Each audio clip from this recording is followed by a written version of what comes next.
నేను ఒకసారి ఇంట్లో ఎప్పుడైనా అభిషేకం చేసుకుంటుంటే అలా జనరల్గా ఏమిటంటే మన ఇళ్లలో వంటింటి పక్కనే దేవుడి రూమ్ ఉంటుంది. నేను వెళ్ళి ఇలా కూర్చున్నాను. ఇలా అభిషేకం మొదలుపెట్టే లోపల మావిడ అప్పుడే ఫ్రెష్గా కొన్న గోంగూర పోపులు వేసింది.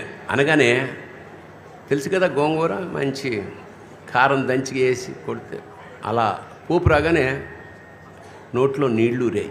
ఇప్పుడు మీకు ఊరుతున్నట్టే చాలామందికి. ఉల్లిపాయ కొరుకు తింటే బ్రహ్మాండంగా ఉంటుంది కదా. అప్పుడు నాకు ఒక డౌట్ వచ్చింది. అఖిలాండ కోటి బ్రహ్మాండ నాయకుడైన శివుడు ఎదురుగుండా ఉండగా ఏదో ఒక పావల గోంగూర కట్టకి నోళ్ళు ఊరేగి ఎప్పుడైనా ఆయనను చూసి కళ్ళు ఊరాయా? కళ్ళు ఎప్పుడైనా చెమర్చాయా? అది కదా భక్తి అంటే. కరెక్ట్ కాదు అంటే ఇది భక్తి నటిస్తున్నాను తప్ప కరెక్ట్ కాదేమో. ఇంకా ఇంకా ఇంకా ఎక్కువ సాధన చేయాలి, ఇంకా ఎక్కువ తప్పించాలి.